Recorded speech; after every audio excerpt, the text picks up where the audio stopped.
think I think we're recording now. We're going. Hey, everybody, welcome. So glad you guys are joining us today. I'm Luke Kramer, the Executive Director of the STARR Coalition, and I'm so happy to have a lot of sites and some others who are joining us today for, I think, we've had this conversation before quite a bit with some of you guys and others that have worked with the STARR Coalition, but today we're going to focus on research sites' role in the community, right? Working with local advocacy organizations, which we talk a lot about at the STARR, but also expanding that out into other nonprofit groups. One of the things we found out that not only are there really good some of those more well-known advocacy organizations, a lot of you guys are doing work in a broader sense with other nonprofits. Maybe it's a soup kitchen, or maybe it's a homeless shelter, or maybe even a women's shelter. That you guys are doing a lot of work to get out into the community and try to make an impact out there. And so today's going to be kind of an open discussion. Of course, we've got some guests here with us today, which we'll get to in a second, and they're going to kind of tell some of their stories about how they've done work with integrating in the community. But I do want to open up at least the second half for you guys that are with us to share your success stories, maybe share your challenges or some obstacles that you've had of going out and really showing that research is a part of the larger healthcare ecosystem and that you want to be active in the communities that you serve. And so I know that there's so many wonderful things going on, and hopefully you'll share some ideas that you guys are doing that even our speakers can go back to their organizations today and begin to work on. That again, as sites, we have a wide breadth of sites from across the nation working in either diverse communities, socioeconomic, geographical. Everybody's unique and they have unique communities that they serve. So share your ideas today, and then we'll talk about them a little bit later. And again, if you want to ask a question, you can jump over to our chat section. You can also text me or email Erica. That information is over in the text in the chat area, or just jump in and start talking to us, because this is your forum. So I'm going to go ahead and kick off and introduce our speakers today. We have Dr. Sarah Kazmi. She's the Vice President and General Manager of the Atlanta Center for Medical Research, also known as ACMR. We also have with us Brian Craig, who's the President of Translational Medicine and Drug Discovery for Pillar Clinical Research, and Dr. Erin Tireman. And for those of you who know Erin, I have called her Tireman for all these years. When I pronounce it Tireman, I'm saying it correctly. I just found out. So she is the Director of Business and Clinical Development for Segal Trials. Just quickly, when we talk about integration with clinical research in the community, just last week, Dr. Tireman, Erin, joined me in Washington, D.C., along with a representative from Mental Health America Southeast Florida, Paul Jaquith, and myself, and we did a panel discussion at the National Mental Health America Conference on research and advocacy, working together in the community. So here we were in front of all of the Mental Health America affiliates nationwide. And this has been a long time coming. We've been pushing for more conversations about clinical research on the national level with the national advocacy organizations. And Mental Health America stepped up and said, we see the importance and we want you guys to be here and talk about it. So Erin came in last week and we had a really great presentation, and we've got a lot of positive feedback. So hopefully we'll continue this momentum as we go forward. So I'm gonna go ahead and pass it over to Sarah, and she's going to kick us off today to tell us a little bit about some of the stuff that they've been doing at ACMR. Go ahead, Sarah. I'll pass it over to you. Thanks, Luke. Hi, everyone. It's nice to see some familiar faces on here. I am at Atlanta Center for Medical Research, and we are with Dr. Riesenberg's site. ACMR has had a really deep connection with the local community that has really developed over the past several years. We have not only just joined with some of the more larger organizations, but a lot of our local community groups, our youth groups, outreach, and that has contributed to a lot of the success that we've been able to just spread awareness about in terms of clinical research. We have partnered up with some of these youth groups and some of these outreach programs to develop and deliver care packages. hand out COVID supplies recently over this past year, and really just to spread that awareness about research and what we're doing, especially lately with all of the increase that we've seen in terms of just the mental health space. A lot of our efforts are also geared towards our clinician network and really spreading that awareness, not just on the community side, but on the physician side as well. And so that has allowed us to make connections with referring physicians who may not necessarily, be involved in clinical research, but at least can keep that avenue open for some patients.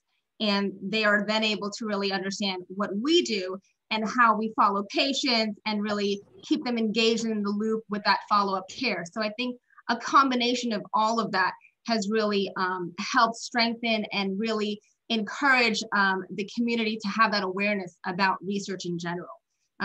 We've had a lot of staff who are very passionate about it, really, participate in some of these extra activities and out in the community and devote their time and effort. And when you connect with people who are more focused on that at that different level, I think that's what shows and comes through out into what we do. So just a little bit back to you, Luke, if you want to take it or have everyone chime in. Well, no, it's interesting. Just a couple of quick things that you brought up is really even reaching out to physicians and psychiatrists and the medical community to inform them more about research in general. I know that even today we're talking about advocacy and nonprofits, but that education component spreads far beyond that, right? That there are some unique challenges when you go to community mental health centers or go talk to private psychiatrists or therapists about research.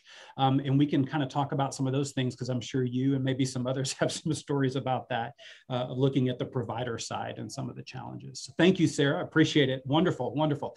So let's move over to Brian. Brian, who is the president of Translational Medicine and Drug Discovery at Pillar. Why don't you tell us a little bit about what's going on with you? Well, we have 4 locations across the U.S. In particular, talking about the advocacy side, I think, as we started working with y'all 3-4 years ago, I don't remember how long it's been, but, we definitely saw that need for reaching out to advocacy and helping, the community to understand more the drug development's role, in the healthcare process.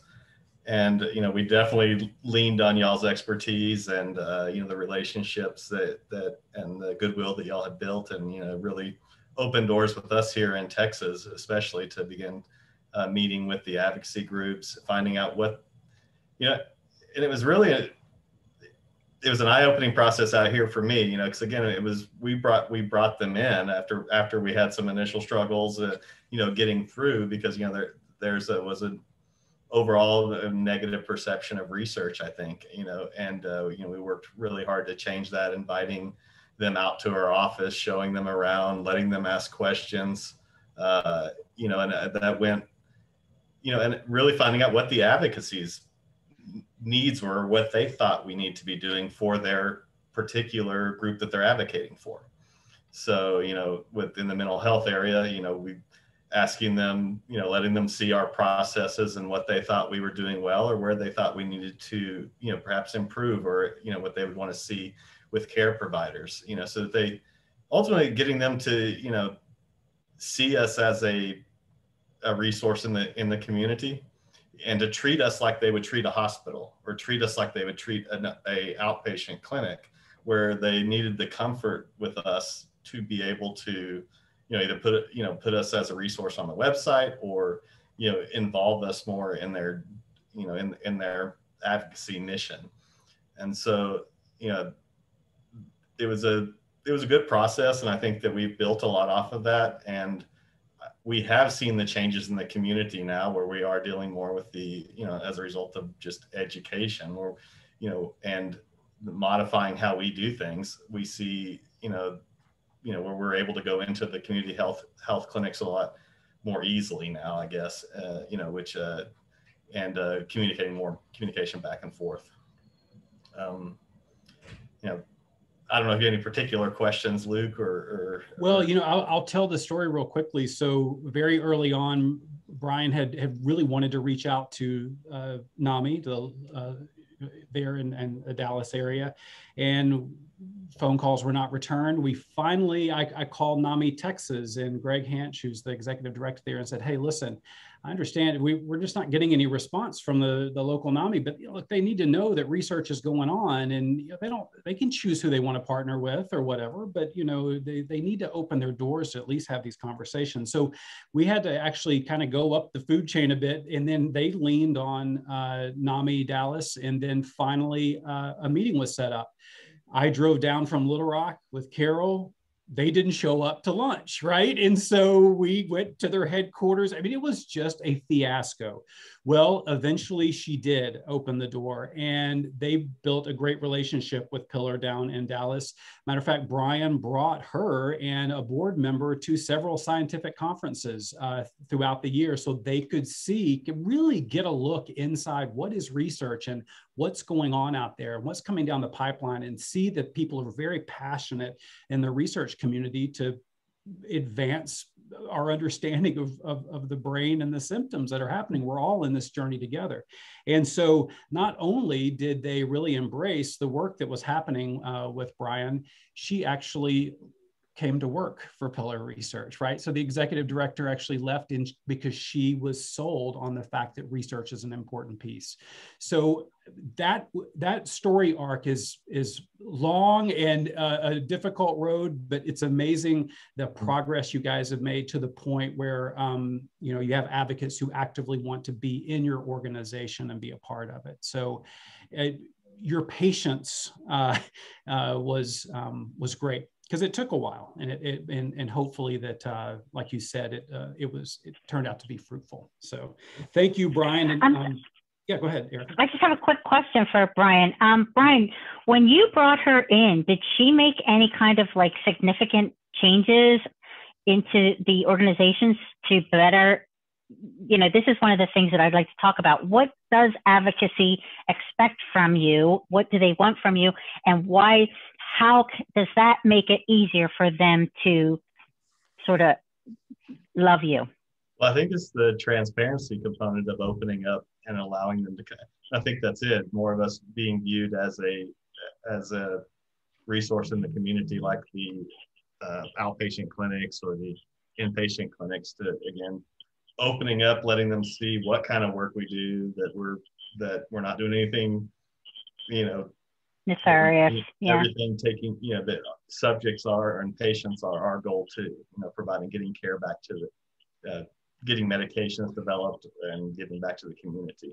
And I think, one of the things we did too, where and that's something that, I think Luke has, where we, at one point wrote up a study not a study, but we added a survey onto all of our patient subjects that came in, just asking about, where we're kind of giving research back to the advocacy groups, like asking people, are you aware of these advocacy groups? What kind of things are of interest to you, like housing, general medical health care. So we had a survey that we did, and we were able to collate that information. It turned out most of our subjects were not aware of advocacy either, or of those resources. So it was really us contributing back to them, I think too, that, for them to have information too, like where they could increase, that they could reach patient or subjects or patients through us as well, a group that they were not reaching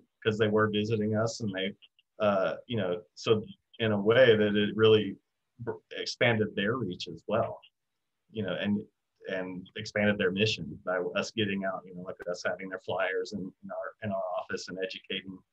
We're educated. It was more of a collaborative thing where they're educating us on patients, their needs, and we're educating them and educating their constituents, I guess, on their services as well.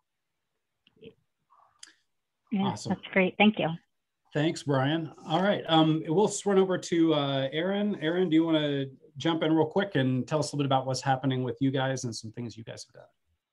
Sure. So Segal Trials has about 7 different sites amongst South Florida, between Broward and Miami-Dade County. And so we have actually been pretty successful with relationships with our advocacy groups down here. However, it took a lot of effort and a lot of persistence in order to get there.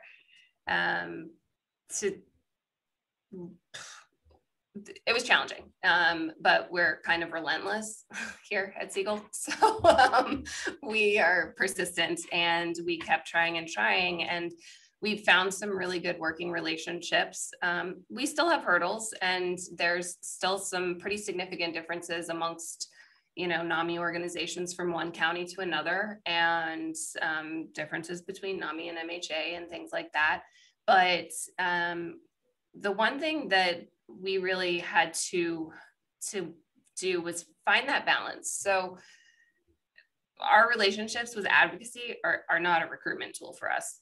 We're not getting volunteers to participate in trials from our advocacy groups. That's not the purpose of what we do or why we have these relationships. What we do is use the services that our advocacy groups provide and share that with our volunteers, with their caregivers, with their families, things like that. One of the ways that we were very successful was to provide a service to the advocacy groups. So what we spent quite a bit of time doing, our physicians, our PIs, our sub-Is, and even our raters have done like lunch and learns or dinner meetings, talking about research. What is research, going over the changes that have been made, that it's not, you know, the research from years ago where it's really terrible. And also just informing them of why it's important. You know, there's not that one magic pill that's going to make people get better. Every single person is a different person. So why they're continuing to do research. Why are we looking at different medications? You know, no side effects, things like that. And so spending that time providing those services, having our physicians, you know, go to these meetings was really incredibly helpful. Our relationship with MHA is kind of neat because what MHA down here has is an art studio called Nine Muses, where individuals with mental illness do all of the artwork. And so at our facility, we show their artwork and we sell it. And we've had quite a few sponsors and CROs actually purchase some of the artwork, and the proceeds go back to the artists. And it's a really cool movement. And we've kept that up now for about 2 years. And they come in and they bring in new different installments each time. And so that's been really neat because that just directly affects individuals who are experiencing mental illness. And then in terms of our NAMI relationships, they're very different between Broward and Miami-Dade. You know, we participate in the NAMI walks and we do a lot of fundraising and things like that. And sometimes it sort of feels like that's when they're like, hey, Segal, how you doing? So that's kind of finding that balance there too, and trying to work really closely with the groups to make it not just be about that, not just come and say, hey, it's time to raise money for NAMI walks, how you doing? But to try and maintain that relationship throughout the year. As I said, we've been more successful with Miami-Dade NAMI. They're a little bit more open to the research world, but we don't stop trying with the others, but we just find an easier relationship there. The one thing that's been nice though for us is that our company, everybody really gets involved in our advocacy and our fundraising, and we do fun events to kind of help raise awareness. And it really brings a sense of kind of community and like a nice little company culture, which is good. And that's been a cool tool for us for like company recruitment. And I think it makes people kind of like what we do, like our jobs. It's not just all about, you know, the rating scales and all that fun stuff. There's more to it. But the other thing that we're able to do is we really, like, I want to do more. We had a really awful experience recently where it's just so evident that community resources need help from these advocacy groups, and why they're important is, unfortunately, we had a volunteer who had participated in one of our trials, and he had been finished for a couple weeks, and he was shot by the police in an acute psychotic state and passed away. And it was just like so evident that we need to support our advocacy groups because they need to help support the people in the community who are going to interact with our volunteers. And so that was pretty eye-opening for me, at least. And, you know, I had a lot of conversations with this individual's family afterwards.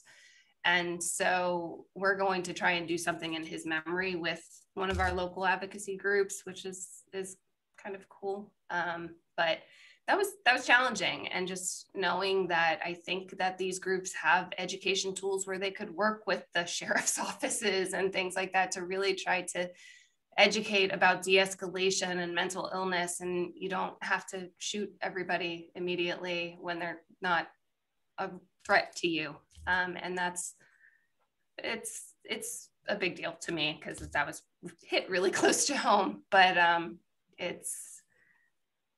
that's why we do what we do.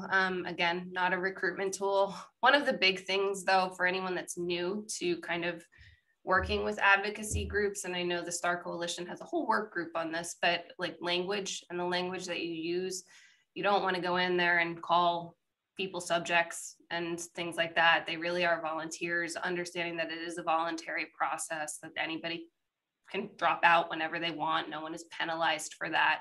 And then just understanding that we are a care option. And that's been something that was hard for people to understand, but that once we got them there, it makes sense. So all yours. Thank you. All right. Thank you, Erin. You know, we'd shared the story about the young man who was killed by the police, right? And I shared a similar story when I worked in the mental health field of an individual I worked for who experienced the same thing. You know, I mean, even a site getting involved in maybe what can we do to help with crisis intervention training with law enforcement. I mean, you know, that I think that the ideas of how you can take the strengths that you have as a site and utilize those to fill the gaps in the community, it's going to be varied and it's going to be very different. Another thing that you said too, and I remember very early on that you and Bonnie and a lot of other staff talked about just staff morale, right? Getting out of the building, getting face to face with loved ones and caregivers and those that are living with lived experience, and being out and volunteering at a NAMI walk or going to, I know that you guys do some mobile health assessments and some other really cool things, right? To get out of that building and get your feet and hands on the community. And I think that that's really important. And then the last thing you said quickly is the clinical site.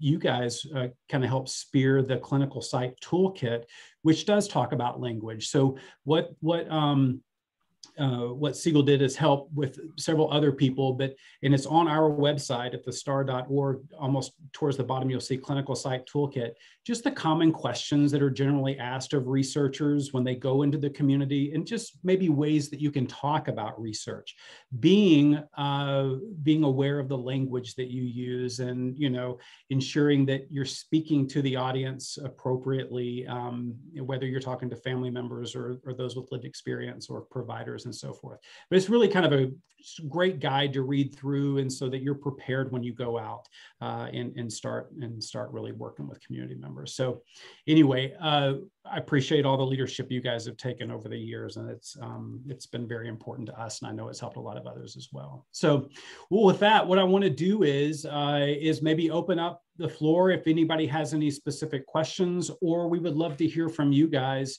that are on the call.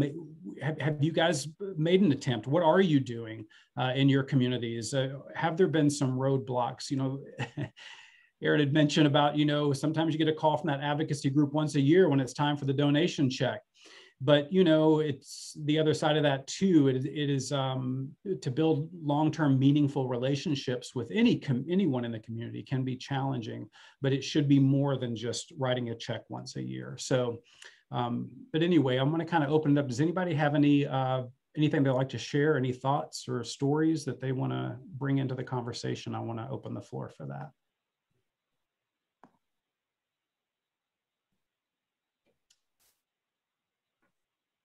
And I'll give just a second so people feel brave enough to take it off of mute.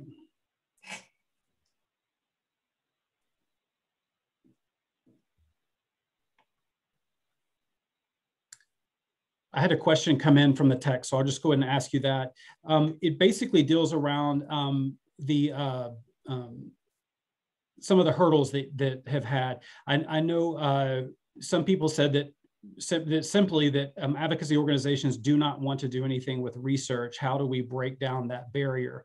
And so we talked about that a little bit today. I know that there was even something recently with Erin's group again that they were having a advocacy conference or an event, but they didn't want Segal to talk about research. Now, the providers could talk about the therapeutic things they were offering, and the medical community could talk about the medical resources, but they said, don't say research. We don't want you to talk about research,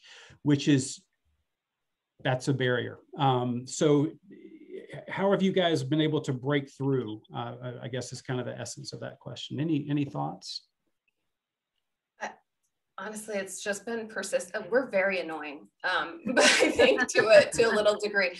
But you have to be okay with letting them tell you no, and then regrouping and going back and trying to have a conversation as to why it's important. Why is this an important discussion to have?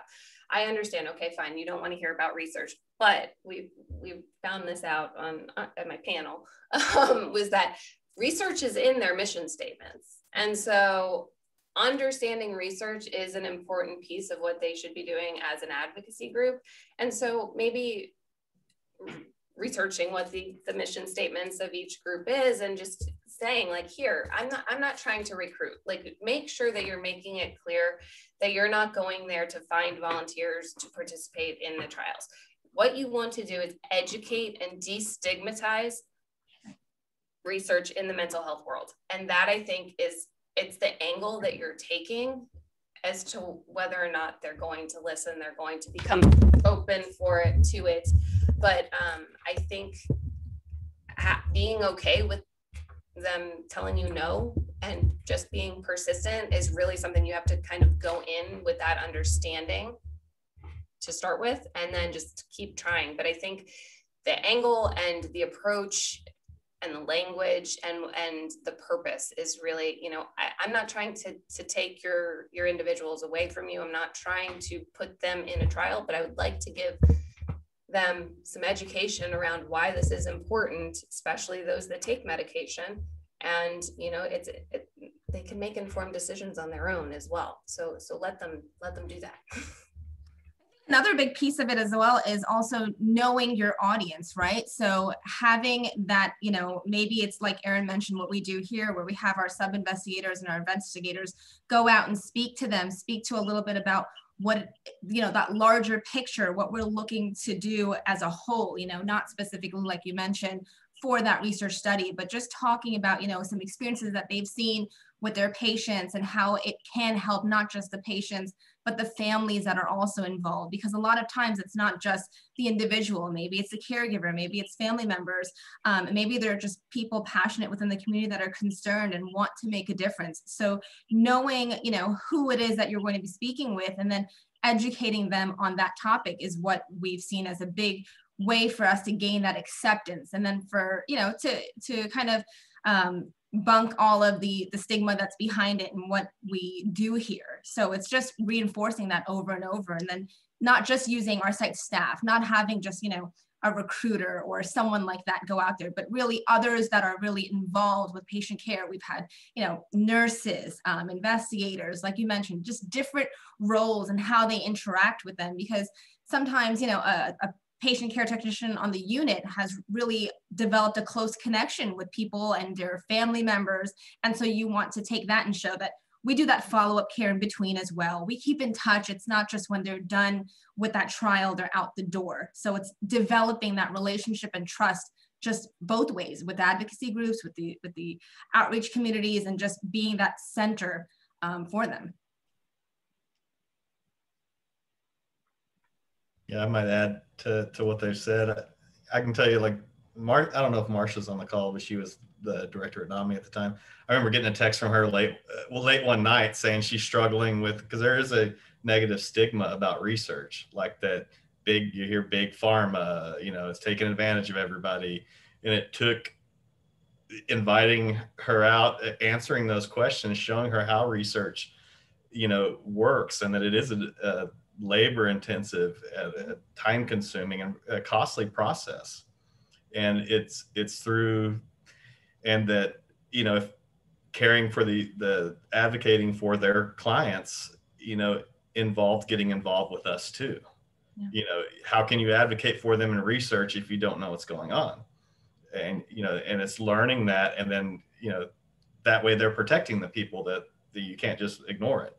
Right. So, but also, again, keeping the doors open, letting them come in. And again, it's more of just, we didn't, kind of like Erin saying, we're not going into it attempting to get anything, but, as members of STARR Coalition, as part of what we're trying to do, we believe in educating the community.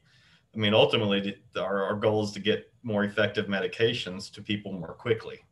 And so it's, getting increased awareness in the community so that people are better able to work with research, and us fit in the community in the system better.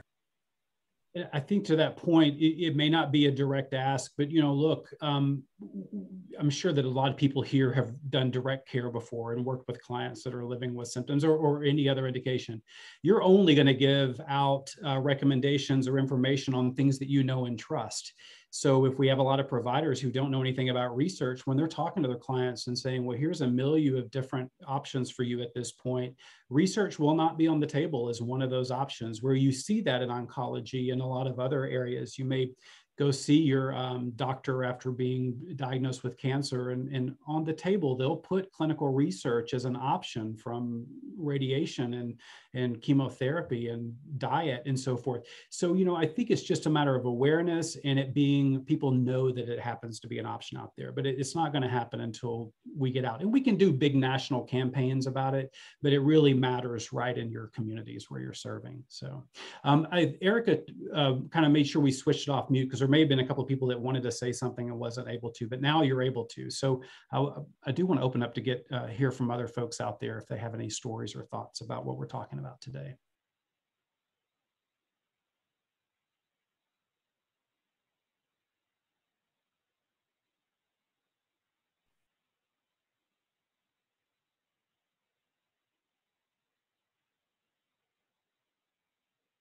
While we're waiting for someone to jump in, just wondering if now all of you have mentioned sort of educating advocacy on research. Do you have any specific, I mean, obviously you can't say, we're doing a study on, I mean, actually you could say, I guess, that you're doing a study on schizophrenia and you've seen this, this is who you're looking to. Tell me more about educating advocacy. How far can you go, and how far do they want you to go? So, well, go ahead, Brian. You want to go first? Okay. So what we've done is we actually do kind of like a clinical research 101 presentation, starting with all the terrible things that have happened, all of the ethics that has now been put in place, explaining that, drug development takes 8+ years for, very little success rate, like really explaining why it's important. And also explaining like the Advil you take for a headache went through the same process. So in order to get a drug on the market, this is what it has to do, and this is how to do it. And then in terms of the research side of things, our groups don't allow us to be like, hey, we have this study going on. It's for 18 to 65 years old, schizophrenia, sick, none of that. But the way that we've been able to do it is we've targeted different, so we've been we've done one on schizophrenia, we've done one on depression, whatever it might be. And it's an overview of what's coming, what's in the pipeline and why. So,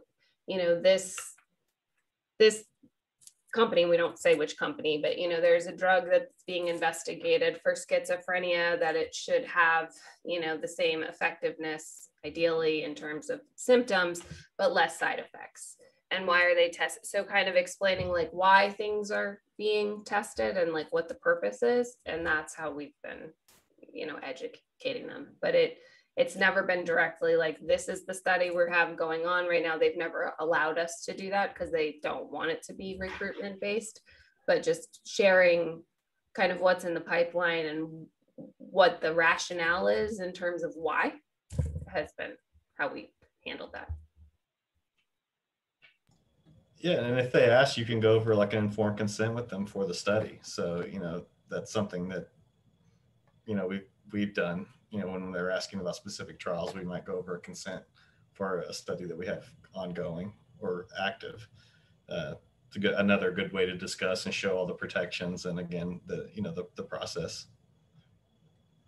And, you know, I think that, so there's almost two different spectrums of what to do. And I think it really is just having honest conversations with your advocacy groups or even providers and say, look, this is what we do. What do you want to know from us? Because we have a lot of specific studies that we would love to have people to come and be a part of.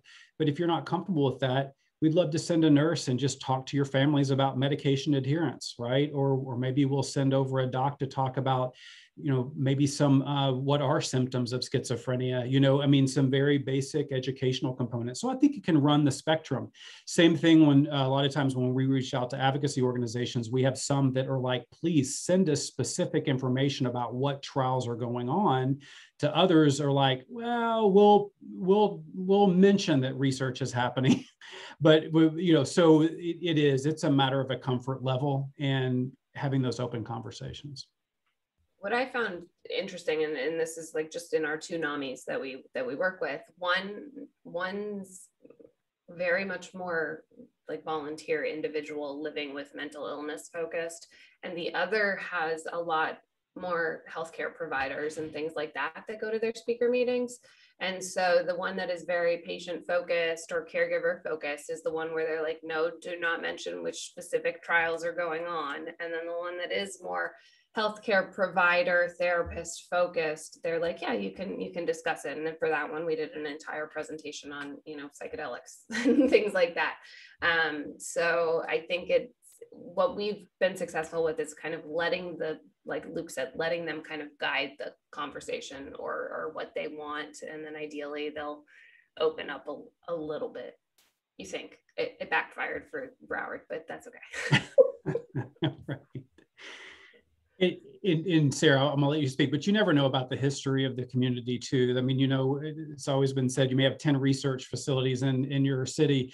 9 could be doing a great job, but that one could ruin the reputation for everybody else. So, you know, you just don't know kind of the backstory. So anyway, Sarah, go ahead.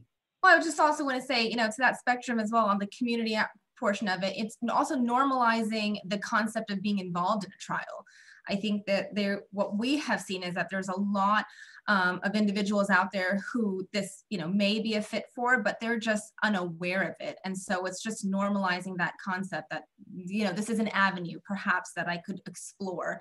And what we've done is, you know, take someone who has been with us and who, you know, as a success story and show kind of at that point in time, it was a great fit, or for someone else, maybe not even, you know, someone who actually wasn't a child, but they've had a family member who was there, and, you know, how they were treated, what it was like being the subject, quote unquote, you know, in a study. So those are also important things and different angles that maybe we don't necessarily look at all times, but it's important to also get that voice heard and people connect on that level so that they can see, okay, you know, this is my neighbor, this is my, you know, person in my church, this is someone that I trust, you know, a person in healthcare, and what their experience has been. So I think that was also something that helped us gain that trust amongst the community and outreach groups. I think that you could say that word trust, you can't say it enough. Yeah. Because it really is, it's a delicate process sometimes, and trust has to be built. But like Brian said, and, you know, bring them into your facility. I mean, there's nothing to hide, you know, have an open house and bring in some community leaders and providers and say, hey, come tour our facility, learn as much as you can, and know that we're a part of this with you. Again, if anybody has any comments or questions, I just want to open it up for anyone who might want to share anything. So don't hesitate to jump in. while you do, something came in on the chat for me. It says, just curious about STARR and what areas of the US they work with. A particular company is listed as a stakeholder and just wanted to know what that relationship is. The good thing about the STARR Coalition is we're really led by you guys. When you come to us and say, hey, there's an issue here, how can we maybe work this out? Well, then what we do in turn is reach out to the best of you guys and say, join us in a work group and help us figure out this problem. I don't have the answers. You have the answers because you're out there doing the work every day. So when you talk about what areas of the US work with, we've worked from coast to coast, up and down, from rural communities to right in the heart of Manhattan. So but we go where you ask us to go. So if you call us and say, hey, we're in rural Ohio and we need to figure out how we can become, maybe get a hold of this particular group, we're there. We'll be there to help, just the same as if you're in Orange County, California. We'll be happy to do what we can. But one of the other things is, what specifically are we doing? Let me just tell you real quick about just one program we have. Is called Project Rockstar. And this is just a very simple program. And for instance, this particular company could lead the conversation around this within their organization. So basically this, a sponsor will set aside a budget for a trial that they're working on. And we will work with them on this. And every time an individual goes to enroll in a trial, they will instantly be given information about all local advocacy in their geographical area. Matter of fact, Erica has produced dozens and dozens of web pages from sites that we work with all the contact information about local advocacy. Then they are able to take a portion of that budget from the sponsor and then donate it to any one of those local, just allocate it to any one of those local advocacy groups. So we can end up funneling hundreds of thousands of dollars into local advocacy and let the patient, the volunteer, be the one who decides where the money goes. And then after the study, we'll cut a check for whatever it may be, and I'll send it over to Sarah and say, Sarah, this is for your local NAMI on behalf of those who participated in your trial. And then Sarah will take maybe some folks over and get a photo and do a press release of them saying, hey, we want to donate, $3,000 on behalf of those who participated in the schizophrenia study because they wanted to make a difference in local advocacy. And so those are just programs where we're trying to build those bridges at the local community. But it does start, for instance, that one with the sponsors saying that we will do this. And so in contract, and we already, right now, we've got about $200,000 that we have either dispersed some or that we're processed to do that. And we can see this multiplying and going into other indications as well. You may be doing pain studies, or you may be doing rare disease studies that, you can take this model and be able to support local advocacy and then build that relationship. So hopefully that answered the question a bit. We got a million different programs, and you're welcome to reach out to me personally afterwards, and we can talk about those things. So again, open up for anybody else who's on the call, any challenges or any sage advice that you would like to give us and others on what has worked or maybe what hasn't worked. I just want to open that up again for general conversation.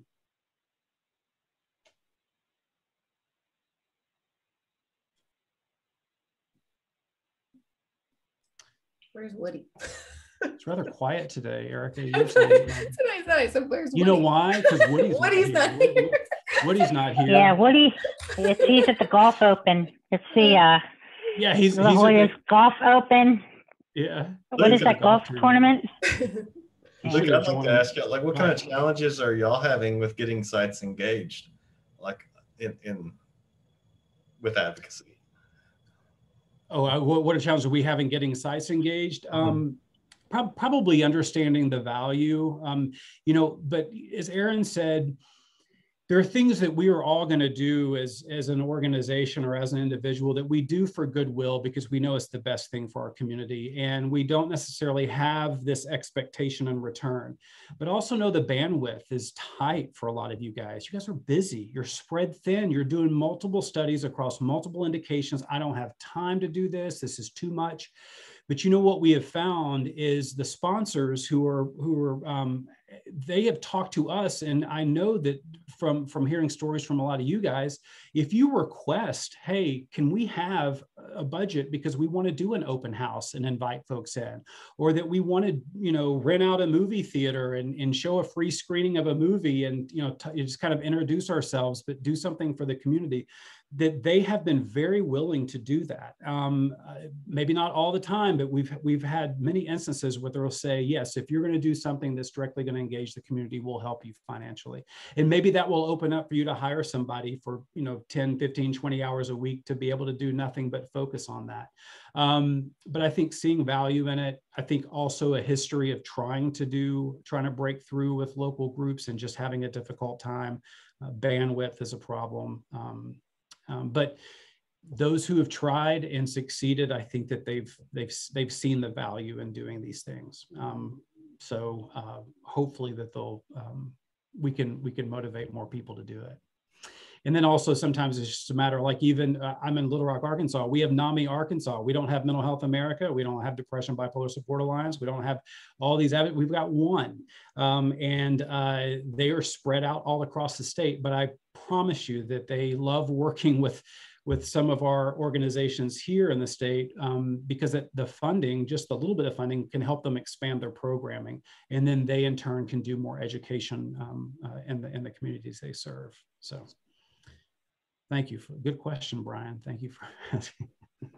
I mean, it's definitely a lot of work from a site's perspective. You know, I think everyone at a site level can say, hands down, everyone wears a million hats. There's no single, you know, quote unquote, just one role that you do. It's everyone has to chip in, be involved. And this is not something that yields an immediate reward. You know, that's human nature. We like immediate gratification. And, you know, if we're going to go to this event, what are we getting out of it? You know, and that's not the approach to have. It's all of us here on this call. It's taken us lots and lots of time to get through to that right person, you know, different people at these different organizations, breaking through those barriers. So it's something that develops over time, and it can seem like it's burdensome, but it's really just trying to, you know, break through that that immediate, you know, response that we want, and looking for, okay, what's the greater picture that we want to establish here? It's definitely not easy, as I say. Yeah, and I know that some of you guys have joined boards, right? You've joined the board of your local Mental Health America or Depression Bipolar Support Alliance or whatever. So, I mean, there are a lot of different ways you can get involved. And I think that's a great way. They're always looking for leaders to come in on their boards, and then you'll have your foot right there to talk about research and from that angle. So, I mean, that's another good option. I know we're kind of wrapping up here. We're almost hitting up on the hour. So I'll pause for another 15 seconds. If there's anybody else that would like to comment on some of the things we've talked about today, I want to open the floor for you guys as well. So I'll just hang tight for a second. And if not, we can wrap things up here.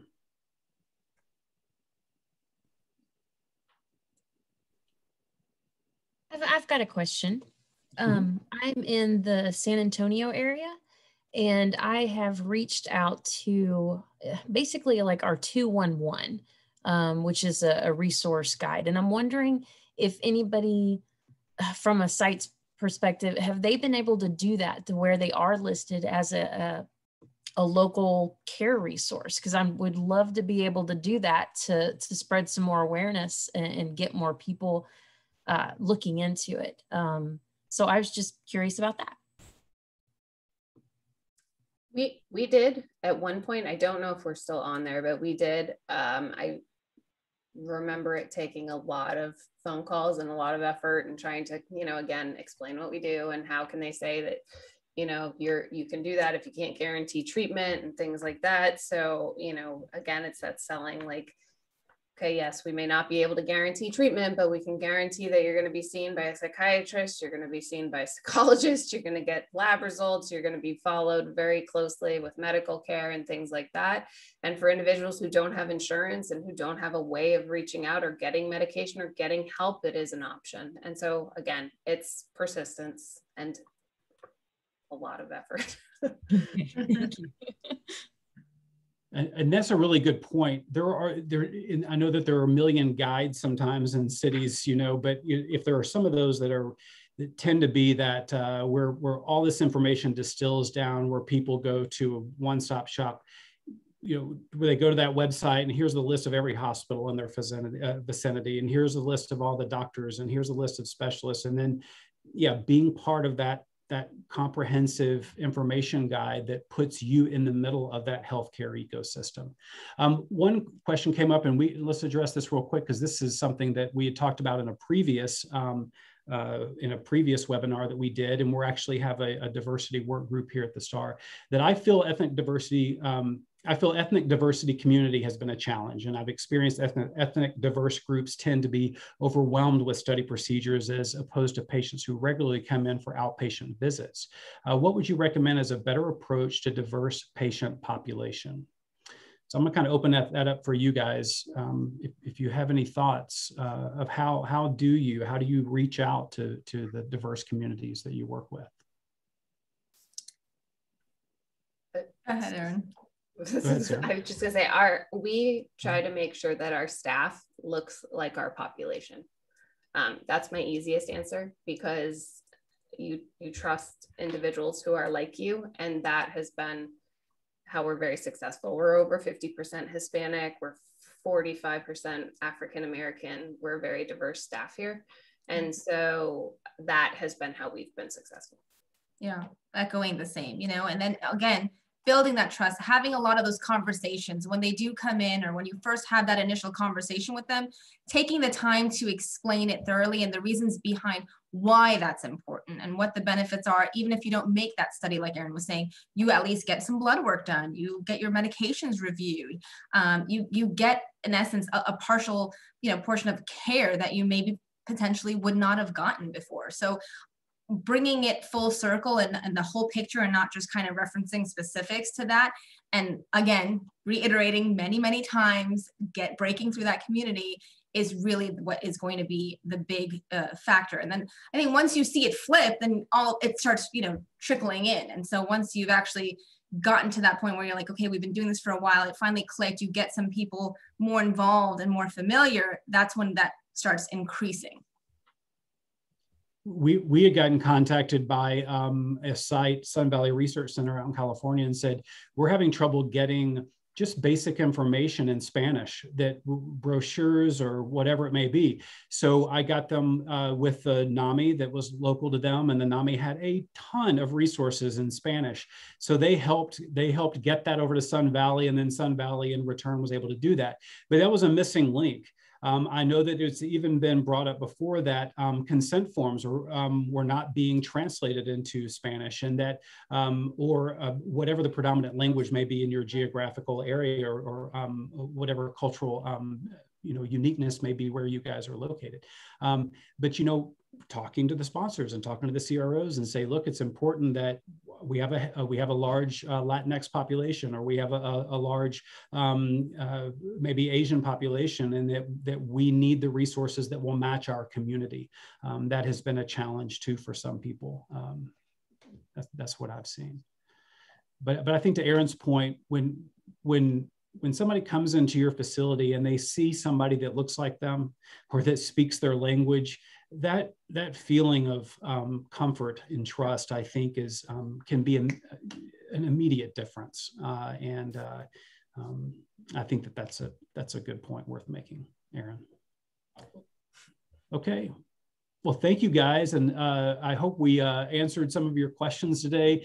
This is going to be recorded, so we'll have it posted on our website soon. Just feel free to go over to thestarr.org, THESTARR.org. You can talked about Segal helping out with the clinical site toolkit. We can get you in touch with local advocacy organizations that you want to be a part of. We've got great resources of just basic information about research, all the way to some of the programs that we can offer to hopefully help build those things between you and your group. So thank you, Dr. Tireman. Thank you, Dr. Kazmi. Thank you, Brian, Craig. You guys are amazing. Thank you, Erica, for making this all happen today. And thank you guys for joining us. And we hope to get together with you really soon. Thank you, everybody. Thank you, everyone. Thank you, everyone. Thanks. Bye-bye. Thank you.